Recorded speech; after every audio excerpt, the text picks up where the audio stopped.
Hello students. इस lecture में हम पढ़ रहे हैं टॉपिक ग्लाइकोलिसिस। ग्लाइकोलिसिस को पढ़ने के लिए हम थोड़ा सा अपना कॉन्सेप्ट बनाते हैं कि हमें पढ़ना क्या है, क्या ग्लाइकोलिसिस होता है, और थोड़ा सा रिकैप करते हैं। हमने जो लास्ट बात करी थी उस पर थोड़ा सा हम रिकैप करते हैं। हमने कहा क्या था? हमने ये बोला था कि जब रेस्पिरेटरी सबस्ट्रेट वो है जिसकी आप ऑक्सीडेशन करेंगे। हमारे पास लिविंग सेल्स में प्रिफर सोर्स जिसको हम यूज़ करते हैं दैट इज़ ग्लूकोज। तो हम जो अपना ऑक्सीडेशन स्टार्ट करेंगे वो ग्लूकोज से स्टार्ट करेंगे। ग्लूकोज से जब हम ऑक्सीडेशन स्टार्ट कर रहे हैं उसका पहला स्टेप हमारे पास ग्लाइकोलिसिस है। और जब हम बात करते हैं हम ग्लूकोज की ऑक्सीडेशन करेंगे तो हम ये बोल रहे हैं कि जो ग्लूकोज की ऑक्सीडेशन है वो स्टेप वाइज प्रोसेस है, हम उसको सिंगल स्टेप में नहीं कर रहे। तो ग्लाइकोलिसिस के एक ओवरव्यू के लिए आप कुछ बेसिक एक मैं ग्लूकोज का स्ट्रक्चर बना रहा हूँ, उसके थ्रू हम देखते हैं कि ग्लाइकोलिसिस क्या है। अगर आप ग्लूकोज ड्रॉ करें तो ग्लूकोज एक एल्डोज है। एल्डोज का मतलब उसमें एल्डिहाइड ग्रुप है और बहुत सारे OH ग्रुप हैं।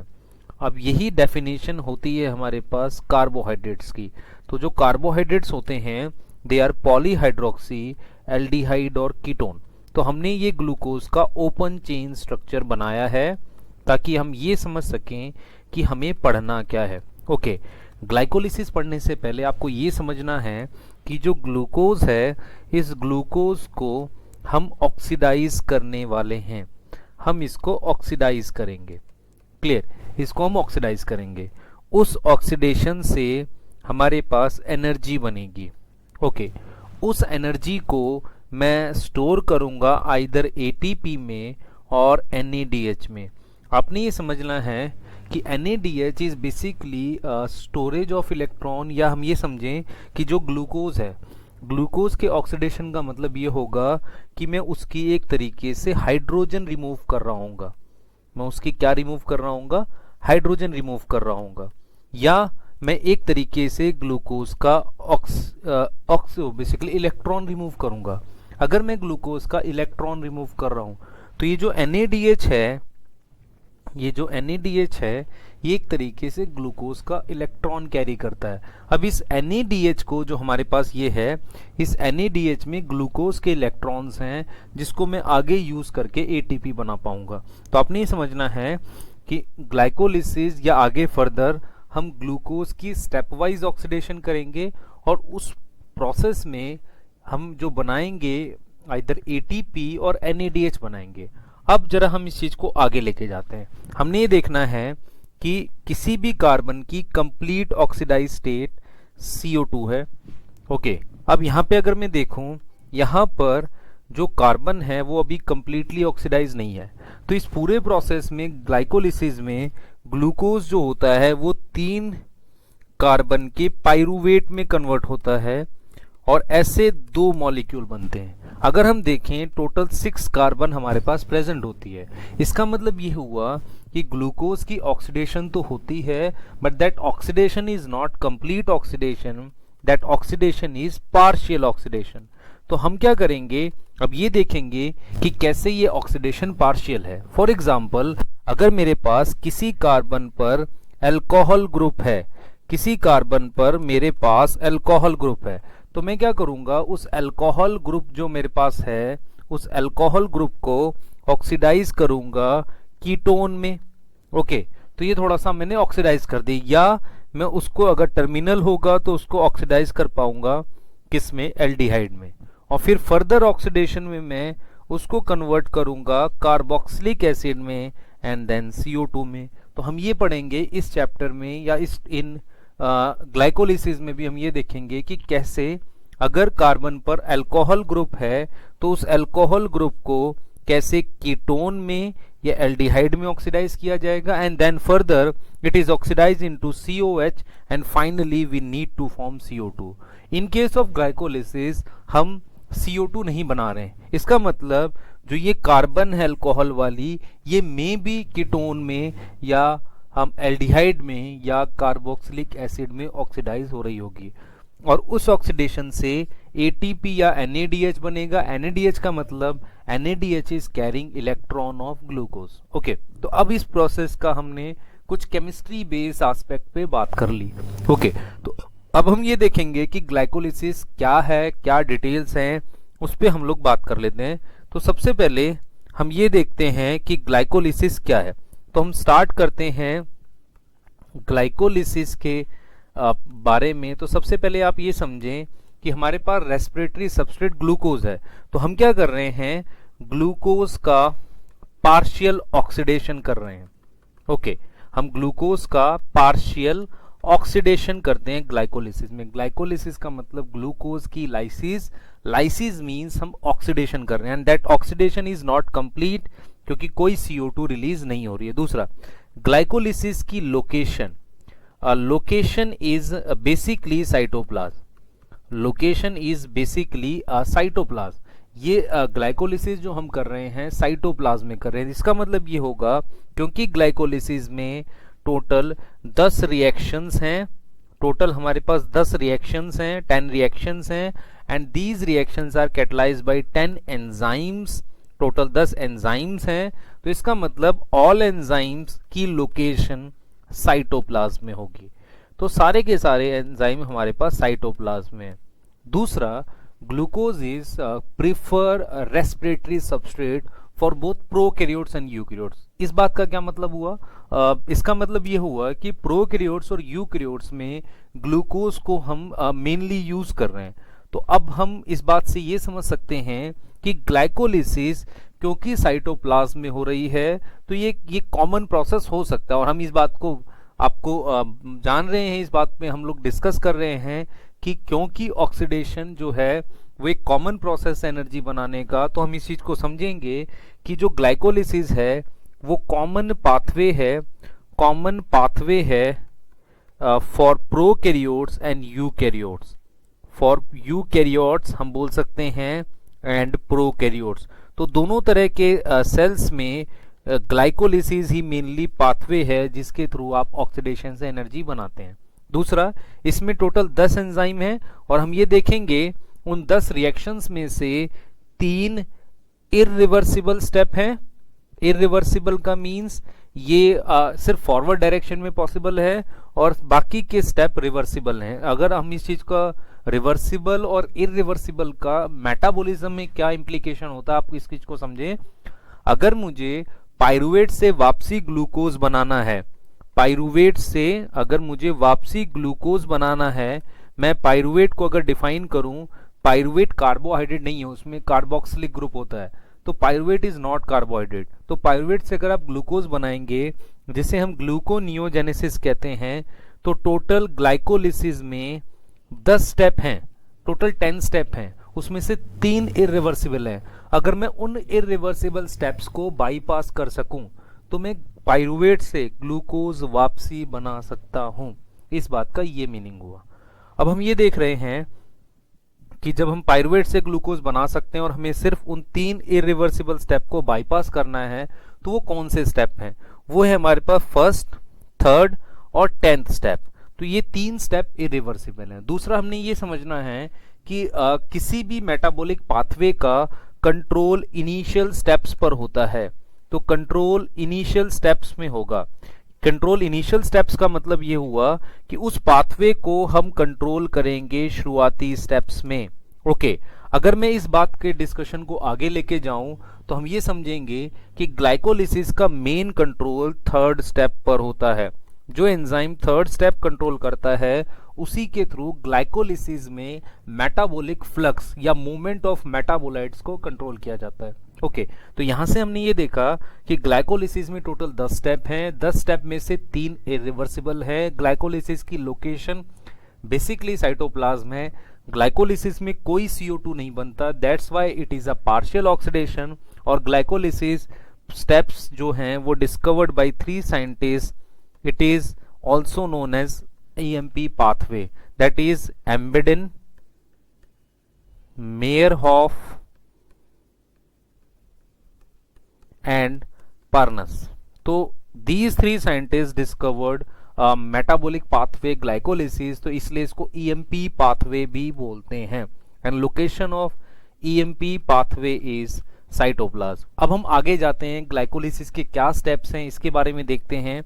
तो सबसे पहले हम ये समझेंगे कि ग्लूकोज का साइक्लिक स्ट्रक्चर है, जिसमें मैं अल्फा डी ग्लूकोज लेता हूँ, मैं उसको बना रहा हूँ। तो मैंने ये अल्फा डी ग्लूकोज बनाया। हम पहला स्टेप देखेंगे ग्लाइकोलिसिस का, उसमें हम क्या कर रहे हैं, इस अल्फा डी ग्लूकोज पे हमारे पास ये CH2OH है, HOH, OH ऊपर, इधर HOH। आप बायोमोलिक्यूल के लेक्चर से क्लियर कर सकते हैं कि हम कैसे अल्फा डी ग्लूकोज बनाते हैं। यहाँ पर H और यहाँ पर हमने OH बनाया। अगर मैं इसको नंबर कर रहा हूँ तो दिस इज 4, 5, 6। तो सबसे पहले हमारे पास ये अल्फा डी ग्लूकोज है, या मैं इसे सिंपल ग्लूकोज कह रहा हूँ। अब मैं क्या कर रहा हूँ, इस अल्फा डी ग्लूकोज पे फॉस्फेट अटैच करूंगा। मैं इस पर क्या अटैच करूंगा, फॉस्फेट अटैच करूंगा। अब फॉस्फेट अटैच करने का प्रोसेस जिसे हम कहते हैं फॉस्फोराइलेशन, तो पहले स्टेप में हम कर रहे हैं फॉस्फोराइलेशन। पहला स्टेप ग्लाइकोलिसिस का एनर्जी इन्वेस्टिंग स्टेप होता है, हम समहाउ एनर्जी इन्वेस्ट कर रहे हैं। फॉस्फोराइलेशन के लिए फॉस्फेट एटीपी देगा, तो एटीपी कन्वर्ट हो जाएगा एडीपी में। ओके, तो उसकी फॉस्फेट हमारे पास ग्लूकोज पे चली जाएगी, और ये फॉस्फेट हमारे पास 6th कार्बन पर जुड़ेगी, और जो स्ट्रक्चर बनेगा ग्लूकोज का वो हमारे पास बनेगा, जो फाइनल स्ट्रक्चर बनेगा, that structure is glucose 6 phosphate. This means phosphate get attach eight 6th position. तो मैं यहाँ पर इसको मेनली ड्रॉ कर रहा हूँ, जो हमारे पास फॉस्फेट है वो 6th पोजीशन पर आ गई। तो अगर हम देखें, ये जो मैंने बनाया है ये 6th पोजीशन पर फॉस्फेट आ गई, इसे हम कह रहे हैं ग्लूकोज 6 फॉस्फेट। क्योंकि ग्लूकोज 6 कार्बन का है, और जब भी एटीपी इन्वॉल्व होता है तो नॉर्मली हम नाम देते हैं एंजाइम को काइनेज, हम उसको नाम दे रहे होते हैं काइनेज। तो मैंने यहाँ पर नाम दिया काइनेज। ओके, तो काइनेज, और क्योंकि ग्लूकोज 6 कार्बन का है तो पूरा नाम हो गया हेक्सोज काइनेज, और हेक्सोकाइनेज हम बोल सकते हैं। Hexokinase is common enzyme for both fructose and glucose. इसका मतलब ये हुआ, आप फ्रक्टोज और ग्लूकोज दोनों को हेक्सोकाइनेज से फॉस्फोराइलेट करवा सकते हैं। इसका मतलब एटीपी की फॉस्फेट हेक्सोकाइनेज जोड़ देगा। यदि आपको याद है कि हमने एक क्लासिफिकेशन पढ़ी है एंजाइम में, जिसमें एंजाइम्स को हमने 6 क्लास में ट्रांसफर किया है, जहां पर ग्रुप ट्रांसफर करने के लिए हमारे पास एक एंजाइम होता है जिन्हें हम ट्रांसफरेज कहते हैं, जो क्लास 2 एंजाइम है। तो हेक्सोकाइनेज हम क्लास 2 एंजाइम में रख सकते हैं। Now this is glucose 6 phosphate. After glucose 6 phosphate, ये पहला स्टेप हमने पढ़ा। First enzyme is basically hexokinase, जो हमारा पहला एंजाइम है। अब हम क्या चाह रहे हैं, एक फॉस्फेट और जोड़ना चाह रहे हैं, और उसके लिए मुझे क्या करना पड़ेगा, एक आइसोमर बनाना पड़ेगा। किसका आइसोमर बनाएंगे, हम क्या करेंगे, ग्लूकोज का आइसोमर बनाएंगे, जिसमें हम क्या करेंगे, ग्लूकोज को कन्वर्ट करेंगे फ्रक्टोज में। तो ग्लूकोज के अंदर पायरान रिंग होती है, और उस पर हमारे पास यहाँ पर बेसिकली फॉस्फेट अटैच है। तो इसको मैं कन्वर्ट करूंगा इसकी आइसोमर में, जिसे हम कहेंगे फ्रक्टोज 6 फॉस्फेट। फ्रक्टोज 6 फॉस्फेट में रिंग के अंदर 4 कार्बन है। रिंग के अंदर 4 कार्बन का मतलब ये 4 कार्बन रिंग में है, तो 2 कार्बन बाहर होंगी। तो मेरे पास इसका स्ट्रक्चर कुछ ऐसा बनेगा, CH2OH, HOH, OH, H। Now this is OH and this is CH2OH। अब यहाँ पर ऑलरेडी फॉस्फेट है हमारे पास, यहाँ पर ऑलरेडी फॉस्फेट है। Now this structure is known as basically fructose 6 phosphate. Fructose 6 phosphate मैंने आइसोमर बनाया है ग्लूकोज का, क्योंकि मैंने पायरान रिंग को चेंज किया है फ्यूरान रिंग में। पायरान फ्यूरान क्या होता है, ऐसी रिंग जिसमें 1 2 3 4 5 कार्बन और 1 ऑक्सीजन हो, इसे पायरान कहते हैं। तो जो ग्लूकोज 6 फॉस्फेट था, ग्लूकोज 6 फॉस्फेट था, उसका मैंने आइसोमर बनाया है। तो एंजाइम का नाम है आइसोमरेज। तो सेकंड एंजाइम जो मेरे पास है दैट इज आइसोमरेज, आइसोमरेज। और अगर इसका पूरा नाम लिखें कि ये कौन सा आइसोमरेज है, यहाँ पर दैट इज फॉस्फोग्लूको आइसोमरेज, फॉस्फोग्लूको आइसोमरेज। अब हमने कहा था कि पहला स्टेप और तीसरा step irreversible, now this is reversible step. Clear. तो इसका मतलब फ्रक्टोज 6 फॉस्फेट इजीली कन्वर्ट हो सकता है ग्लूकोज 6 फॉस्फेट में, and glucose 6 phosphate can get easily converted in fructose 6 phosphate. ये दो स्टेप पढ़े अभी तक हमने, दो एंजाइम पढ़े। अभी तक ना कोई ऑक्सीडेशन हुई है और ना कोई एनर्जी प्रोडक्शन हुई है, बेसिकली हम एनर्जी इन्वेस्ट कर रहे हैं। अब हमने ऐसा इसलिए किया था ताकि हम थर्ड स्टेप में फ्रक्टोज 6 फॉस्फेट पे एक फॉस्फेट जोड़ सकें इस पोजीशन पर। तो इसको अगर मैं नंबरिंग करूं, now this is 1 carbon, second, third, fourth, fifth and sixth. Now अगर फर्स्ट कार्बन पर भी हम फॉस्फेट ले आएंगे, it is known as fructose 1,6 bisphosphate. ये इस बात को एक्सप्लेन कर रहा है कि क्यों मैंने इस ग्लूकोज 6 फॉस्फेट को कन्वर्ट किया था फ्रक्टोज 6 फॉस्फेट में। आपको रिएक्शंस नहीं याद करने, रिएक्शंस मैं सिर्फ अंडरस्टैंडिंग के लिए बता रहा हूं, क्योंकि मैं रिएक्शंस के थ्रू कुछ चीजें क्लियर करूंगा ताकि आप इसका केमिस्ट्री बेस्ड एस्पेक्ट समझ सके। दूसरा, आप इसको ऐसे याद करें कि इस स्टेप में क्या हो रहा है सिर्फ, और इसके रिएक्शंस और स्ट्रक्चर्स याद करने की नीड नहीं है। तो हम इसको बता स्ट्रक्चर्स के थ्रू रहे हैं, पर आप कोशिश करें कि स्ट्रक्चर्स इसके याद ना करें, लेकिन कुछ समझ लें कि हो क्या रहा है। जैसे मैंने पायरान को कन्वर्ट किया फ्यूरान में ताकि मैं एक एक्स्ट्रा फॉस्फेट यहां जोड़ सकूं। तो यहां पर जो तीसरा स्टेप है, इसमें फ्रक्टोज 1,6 बिसफॉस्फेट जो है उस पे हमारे पास एक फॉस्फेट यहां है और एक फॉस्फेट यहां आ जाएगी। तो इसका मतलब फ्रक्टोज 6 फॉस्फेट कन्वर्ट हो जाएगा फ्रक्टोज 1,6 बिसफॉस्फेट में। फ्रक्टोज 1,6 बिसफॉस्फेट, बिसफॉस्फेट का मतलब हो गया हमारे पास बेसिकली 2 फॉस्फेट आ जाएंगे। ओके, तो अगर मैं इसका नंबरिंग करता हूं तो 1, 2, 3, 4, 5, 6, तो 1 पर और 6 कार्बन पर मेरे पास फॉस्फेट आ गया। अब इस फॉस्फेट को लाने के लिए मुझे खर्च करना पड़ेगा एटीपी। तो बेसिकली मैं एटीपी खर्च करूंगा और हमारे पास क्या बनेगा, एडीपी। ओके, तो एटीपी मैंने यूज किया, स्टिल मेरे पास एंजाइम का नाम काइनेज होगा, मेरे पास एंजाइम का नाम काइनेज होगा जो एटीपी यूज करेगा। तो मैं यहां पर लिख रहा हूं काइनेज, यहां पे लिख रहा हूं काइनेज, एंड ये जो काइनेज है इसका पूरा नाम रहेगा फॉस्फोफ्रक्टोकाइनेज। ना फॉस्फोफ्रक्टोकाइनेज का मतलब फॉस्फेट जुड़ा हुआ था फ्रक्टोज पे, तो फॉस्फोफ्रक्टोकाइनेज। तो मेरे पास बन गया फ्रक्टोज 1,6 बिसफॉस्फेट। अभी तक मैंने 3 स्टेप पढ़े हैं। पहला एंजाइम हेक्सोकाइनेज, सेकेंड एंजाइम जो था उसने आइसोमर बनाया, और अगर मैं फ्रक्टोज के थ्रू एंटर करता हूं ग्लाइकोलिसिस में तो मैं फ्रक्टोज से डायरेक्टली बनाऊंगा फ्रक्टोज 6 फॉस्फेट, उसमें आइसोमरेज की नीड नहीं है। दिस मींस ग्लाइकोलिसिस में अगर फ्रक्टोज एंटर करता है तो टोटल रिएक्शंस जो होंगे 9 होंगे, नंबर ऑफ एटीपी में कोई चेंज नहीं, क्योंकि 2 एटीपी तब भी लगेंगे इनिशियली क्या बनाने के लिए, फ्रक्टोज 1,6 बिसफॉस्फेट बनाने के लिए। मैं ये बोल रहा हूं कि जैसे ग्लूकोज से ग्लूकोज 6 फॉस्फेट बनाया, फिर हमने बनाया फ्रक्टोज 6 फॉस्फेट और फ्रक्टोज 1,6 बिसफॉस्फेट। अगर मैं फ्रक्टोज से एंटर करता हूं तो मैं डायरेक्टली फ्रक्टोज 6 फॉस्फेट एक एटीपी यहां और ये एटीपी यहां fructose 1,6 bisphosphate.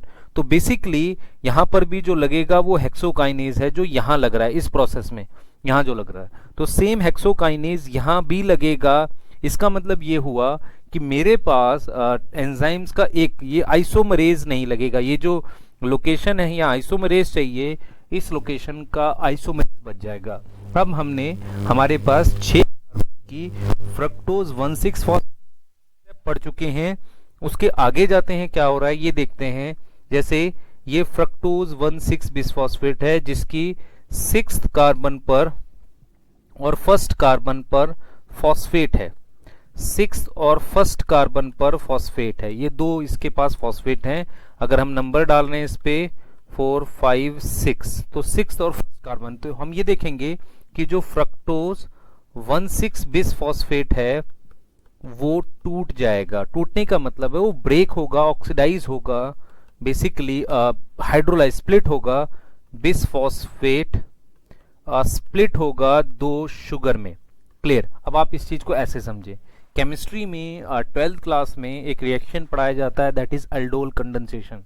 In aldol condensation 1 ketose is condense with 1 aldose.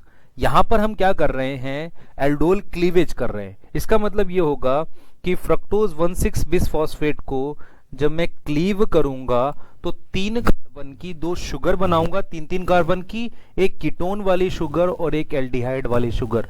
तो उसका नाम है, उन शुगर्स का नाम है 3 कार्बन की शुगर। आप याद करेंगे कि 3 कार्बन की एल्डोज शुगर का मतलब एटलीस्ट 1 एल्डिहाइड ग्रुप होना चाहिए, 3 कार्बन की कीटोन में एटलीस्ट 1 कीटोन ग्रुप होना चाहिए। इसके अलावा हमारे पास इसमें इधर CH2OH होगा, यहाँ CH2O के साथ P, एक फॉस्फेट यहाँ। अब देखिए 3 कार्बन की कीटोन का नाम एसीटोन है, इसका नाम हम ऐसे रखेंगे कि डाईहाइड्रोक्सी एसीटोन। अब ये डाईहाइड्रोक्सी एसीटोन 3 कार्बन की शुगर हो गई। शुगर की डेफिनेशन के अकॉर्डिंग एक कीटोज ग्रुप के साथ 2 OH प्रेजेंट हो, तो डाईहाइड्रोक्सी एसीटोन हो गया ये। अब इस पर फॉस्फेट जुड़ा हुआ है, तो इसका पूरा नाम होगा डाईहाइड्रोक्सी एसीटोन फॉस्फेट। आप ये ध्यान रखें, फ्रक्टोज 1,6 बिसफॉस्फेट 4th स्टेप में स्प्लिट हुआ है, जिसे हम स्प्लिटिंग कह रहे हैं, और उसने 2 शुगर्स बनाई हैं, एक 3 कार्बन की कीटोन वाली और 3 कार्बन की एल्डिहाइड वाली।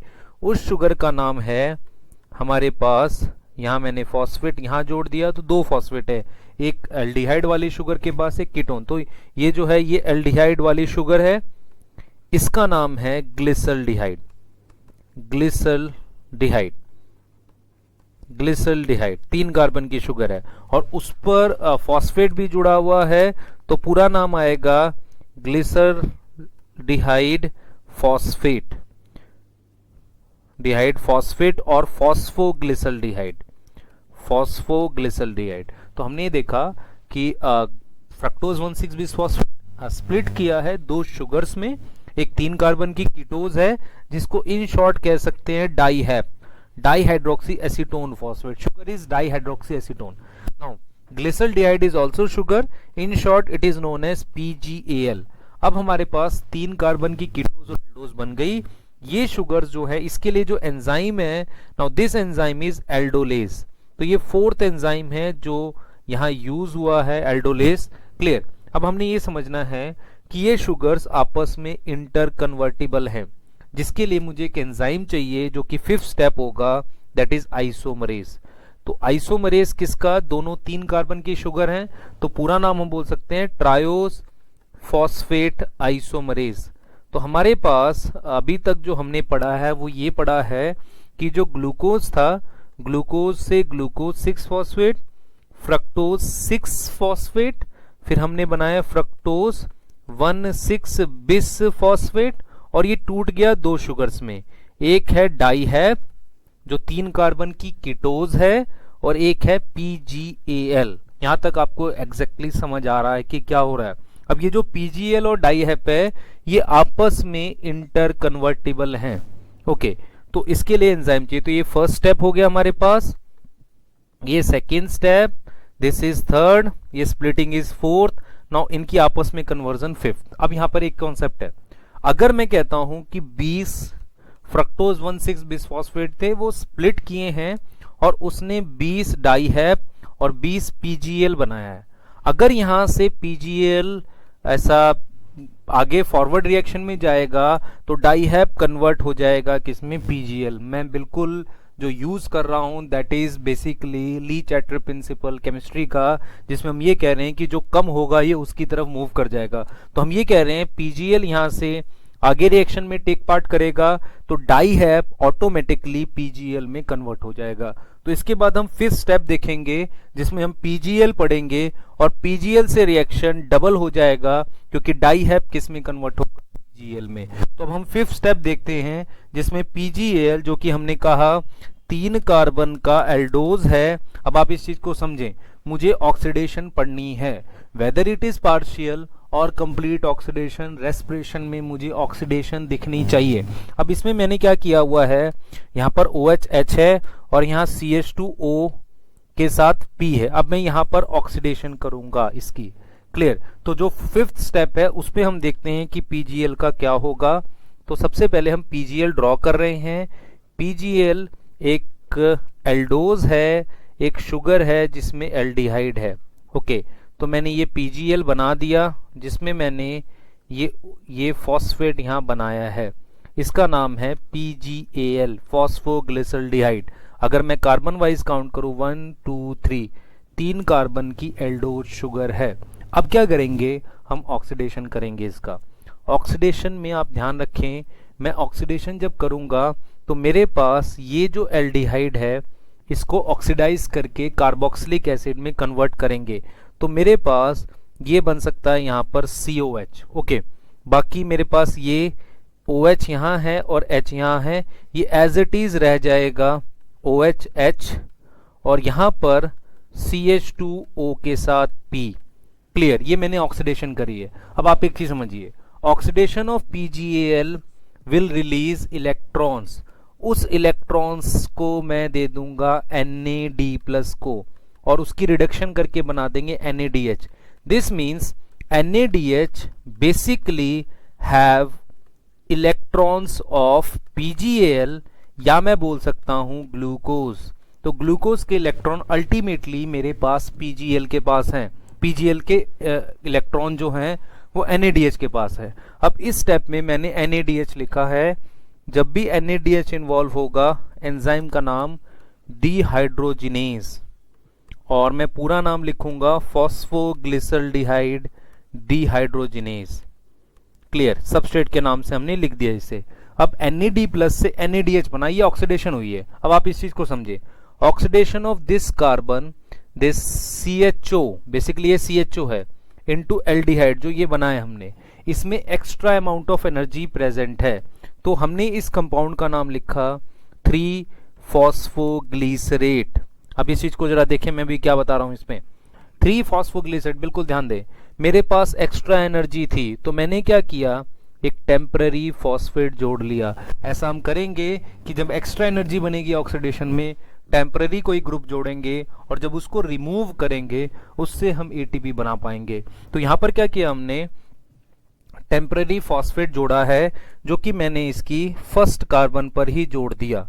तो फर्स्ट कार्बन पर अगर फॉस्फेट जुड़ा है तो इस OH के थ्रू जुड़ेगा, तो यहां पर जो आएगा मेरे पास वो आएगा CO, और उसके साथ यहां पर जो आएगा C+O, O के साथ यहाँ P। तो इसको हम बोलते हैं, जैसे अभी हम लिख रहे थे three phosphoglycerate, now it become 1,3 bisphosphoglycerate, क्योंकि 2 फॉस्फेट हो गए, बिस-फॉस्फोग्लिसरेट।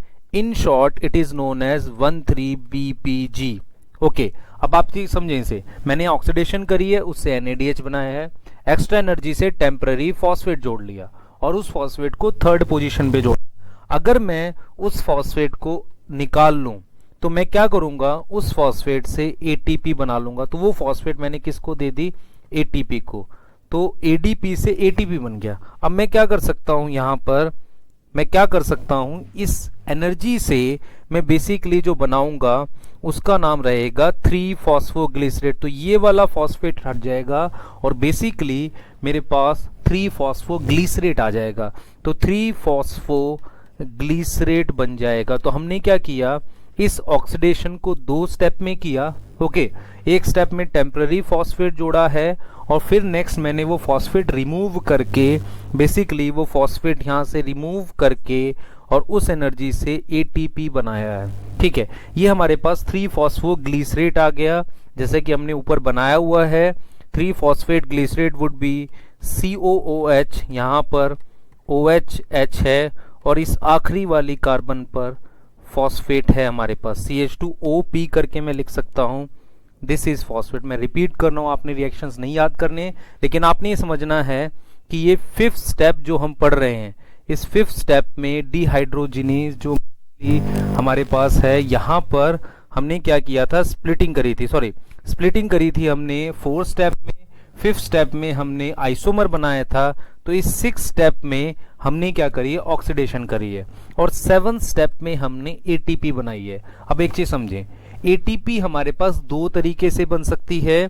एक तरीका ये है कि जो NADH बना है वो माइटोकॉन्ड्रिया में जाकर ATP बनाए, उसे हम कहते हैं ऑक्सीडेटिव फॉस्फोराइलेशन। मार्क करें इसे बात को आप, कि जो ATP बनेगी माइटोकॉन्ड्रिया में उसे हम कहेंगे ऑक्सीडेटिव फॉस्फोराइलेशन जो माइटोकॉन्ड्रिया में NADH के थ्रू बनेगी।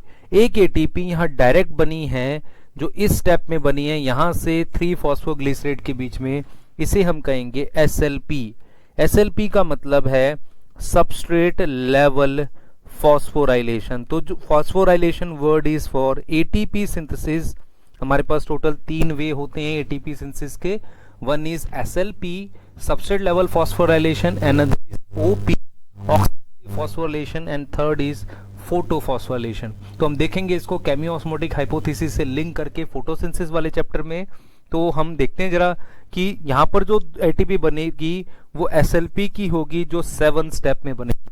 दूसरा 6 स्टेप में जो NADH बना है क्योंकि PGL डबल चल रहा है, हमारे पास 2 मॉलिक्यूल्स हैं, क्योंकि डाइहैप कन्वर्ट हो गया था किसमें, PGL में। तो PGL की ऑक्सीडेशन से मेरे पास 2 NADH बनेंगे, NADH जो बनेंगे वो 2 होंगे। इसी तरीके से यहाँ पर जो ATP बने वो 2 हैं। अब हम ये देखेंगे कि जो 8 स्टेप में 3 फॉस्फोग्लिसरेट का हम क्या कर रहे हैं। तो मेरे पास 8 स्टेप में जो बना है वो मेरे पास 8 स्टेप में मेरे पास ये 3 फॉस्फोग्लिसरेट है जिसमें हमारे पास बेसिकली एक फॉस्फेट है। हम क्या करने वाले हैं, फॉस्फेट की पोजीशन चेंज करेंगे। तो इसे कह रहे हैं हम 3 फॉस्फोग्लिसरेट, 3 फॉस्फोग्लिसरेट। अब आप क्या करेंगे, इसके फॉस्फेट की पोजीशन बदलिए, मींस इस फॉस्फेट को आप सेकंड पोजीशन पर लाइए।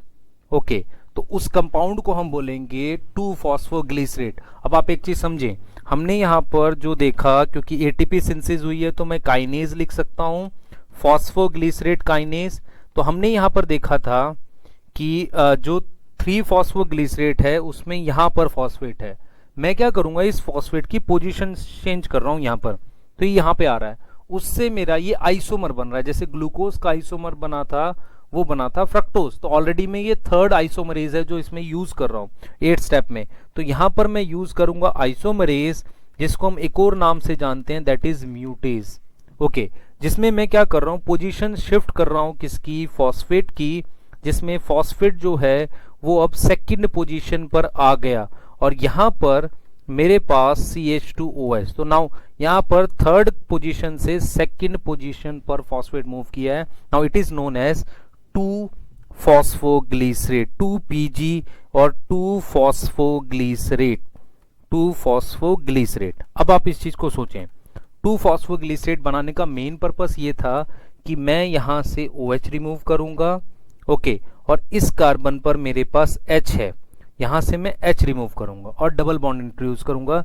तो इसमें मेरे पास पानी निकल जाएगा, H2O रिमूव करेंगे तो मेरे पास जो आएगा that is COOH। Okay, C यहाँ पे OP डबल बॉन्ड CH2, तो इसका नाम है PEP। ये हमारा 9th स्टेप है। 9th स्टेप में मैंने एंजाइम यूज किया है इनोलेज। तो इनोलेज क्या कर रहा है, इनोलेज रिमूव कर रहा है किसको, पानी को, और डबल बॉन्ड इंट्रोड्यूस कर रहा है यहाँ पर। ओके, तो इसे हम कह रहे हैं, एक हम प्रोसेस पढ़ते हैं कीटो इनॉल टॉटोमरिज्म केमिस्ट्री में। तो ये हमने इनॉल फॉर्म बनाई है उसकी, इसका नाम है फॉस्फो इनॉल पाइरुवेट। फॉस्फो इनॉल पाइरुवेट एक हाई एनर्जी कंपाउंड है और इससे मैं ATP बना सकता हूं। तो जो 10th स्टेप होगा उसमें PEP से हम ATP बना पाएंगे।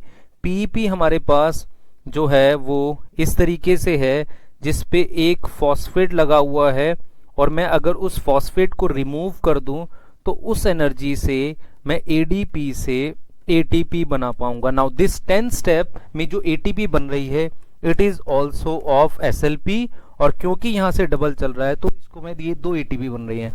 और फाइनली मेरे पास पाइरुवेट बनेगा, और पाइरुवेट के क्योंकि एक ग्लूकोज से मेरे पास ये पाइरुवेट बन जाएगा। यहाँ से अगर मैं ATP बना रहा हूँ इसको तो ये कीटोन फॉर्म में कन्वर्ट होगा।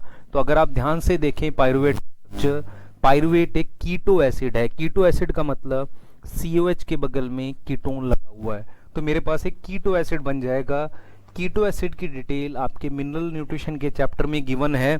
तो मेरे पास एक कीटो एसिड बन गया जिसे हम क्या बोल रहे हैं, पाइरुविक एसिड या पाइरुवेट। हम पाइरुवेट लिख रहे हैं तो मुझे यहाँ इसको आयनाइज करना चाहिए, CO माइनस लिखना चाहिए, पर मैं ताकि आपको कंफ्यूजन ना हो तो पायरुवेट मेंशन करके चल रहा हूँ इसको, तो पायरुवेट बनेगा। Now this is last reaction of glycolysis जहाँ पे हम पायरुवेट बना पा रहे हैं। दूसरा, अगर आप इसको एनालाइज करें तो मेरे पास एक ये कार्बन है जिसपे COH बन गया है और इस कार्बन पर कीटोन बन गया है, क्योंकि जब मैंने स्टार्ट किया था तो मैंने ये देखा था कि जो ग्लूकोज है उस पे या तो हमारे पास अल्कोहल है या यहाँ पर एल्डिहाइड है, लेकिन अब मैं जब एंड कर रहा हूं तो मेरे पास एक कार्बोक्सिलिक एसिड है और एक कीटोन बन गया। दिस मीन्स पार्शियल ऑक्सीडेशन हो गई है।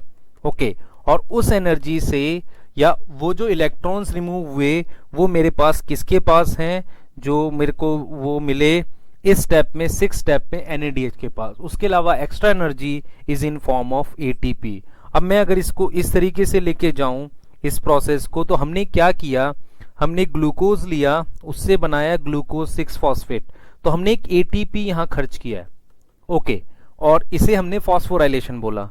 फिर हमने ग्लूकोज से फ्रक्टोज 6 फॉस्फेट बनाया जहां पे हमने आइसोमर बनाया। अगर आपको याद हो तो हमने एक पायरान रिंग को फ्यूरान रिंग में कन्वर्ट किया ताकि मैं फॉस्फेट जोड़ सकूं। तो मैंने एक और फॉस्फेट जोड़ा है, फ्रक्टोज 1,6 बिस फॉस्फेट, और यहां पर मैंने क्या ऐड किया है, ATP यूज किया है। अब यहां से ये स्प्लिटिंग हुई है, ये 2 पार्ट में टूटा है। एक बना है डाइहेप जो 3 कार्बन की कीटो शुगर है। अगर आए क्वेश्चन ग्लाइकोलिसिस में कितनी शुगर है, तो डाइहेप और PgAl तक सारी शुगर्स हैं।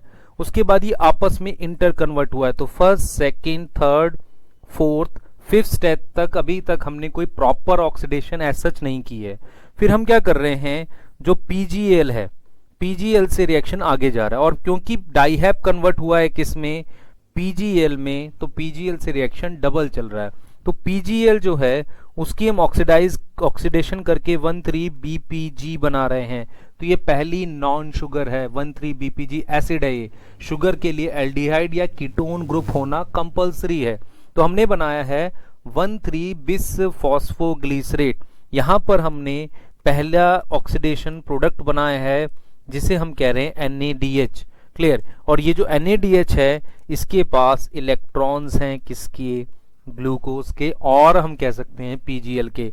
अगले स्टेप में मैंने जो टेम्पररी फॉस्फेट जोड़ा था उससे मैंने ADP से ATP बना लिया जिसे हमने बोला 3PG।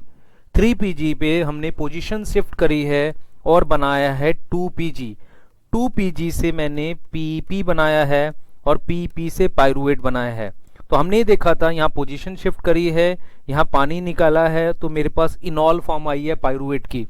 अगले स्टेप में मैंने फिर ADP से ATP बनाया। तो आप ये देखेंगे यहाँ मैंने 2 ATP खर्च करे हैं और ये 4 बने हैं। तो अगर मैं देखूं तो टोटल मेरे पास नेट गेन 2 ATP और 2 NADH का है।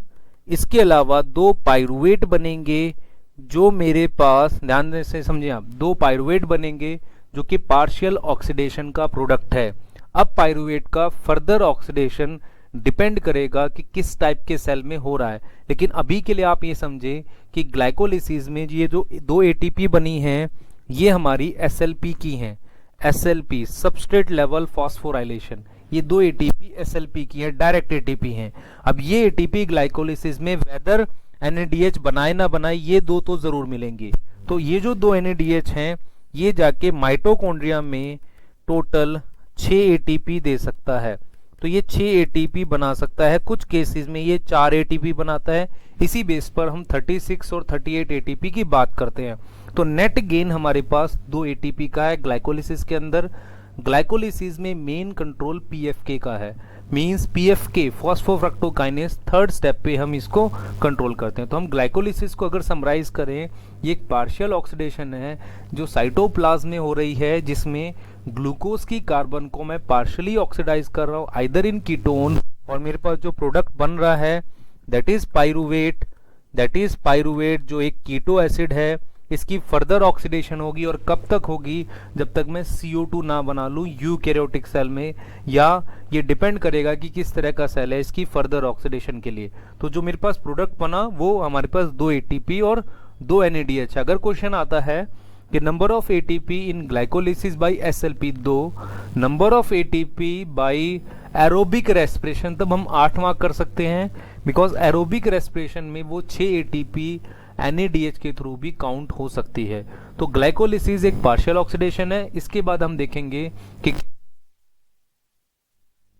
सेल बेस्ड फेट है और उस पर हम डिस्कस करेंगे।